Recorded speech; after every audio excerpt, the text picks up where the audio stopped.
Guidance for teachers returning to school after school closures. This is an introductory video for teachers and schools. We'll consider two key areas. First, we'll look at how school closures have affected children who speak English as an additional language. Then we'll look at how to support learners going back to school. In this part, we'll suggest practical strategies to help your learners as they go back to school, as well as supporting their long-term development and educational recovery. So first, let's look at the effects of school closures. During school closures, it's likely that your learners will have experienced language learning loss alongside curriculum learning loss. In practical terms, this means that many learners will have had no or limited access to English language models from their teacher and peers, therefore missing out on models of academic English, as well as English for social purposes. Your learners will also have experienced reduced or very limited opportunities for extended listening, speaking and reading practice, a key part of language acquisition. Learners who are new to English or in the early acquisition stages of English language development may therefore have regressed in their English language proficiency. In turn, this is likely to have had an effect on their confidence and access to both academic and social interactions in the classroom.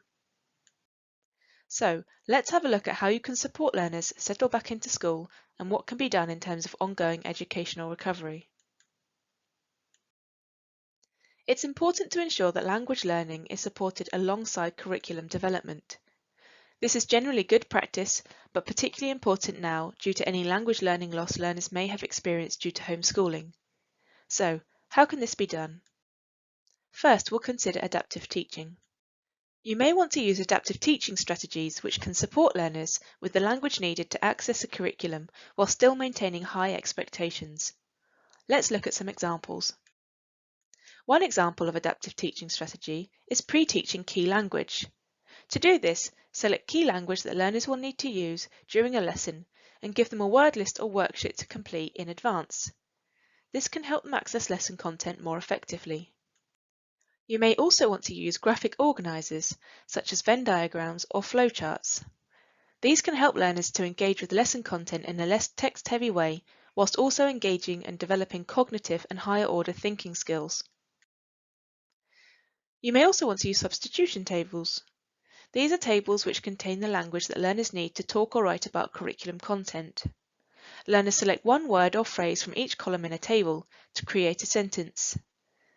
This level of support allows learners to talk or write about curriculum content in an appropriately academic and accurate way, and they're easily adaptable for different levels of proficiency in English. To find out more about using and adapting substitution tables, you might want to watch the webinar titled Using Substitution Tables, which you can find below. For more adaptive teaching strategies, visit the Bell Foundation Great Ideas pages. Each page gives information on a great idea and how that idea can make lesson content accessible for learners who use EAL so that they can access the curriculum. Extended listening and speaking practice. It's also important to ensure that learners continue to receive opportunities for extended listening and speaking practice. Let's look at some examples that would help with this. You might want to use collaborative activities where learners work together in pairs or groups. For example, you could ask learners to have discussions on lesson content in small groups or pairs. You could also ask learners to complete a sorting, matching or ranking activity done as part of a group or a pair to encourage meaningful communication. Or you might want to use jigsaw activities or barrier games, both of which encourage learners to work in pairs or small groups to share information that other learners need. This promotes important meaningful communication in a curriculum context, providing practice of both social and academic language. In these activities, you can further support your learners by thinking about how to group them.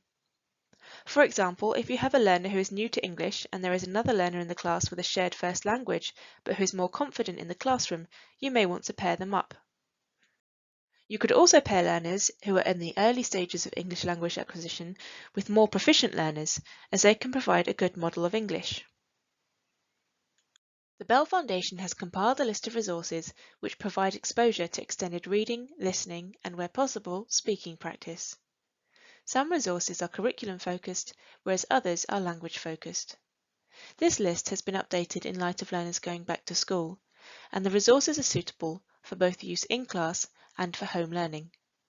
You can find this list below. Clear instructions.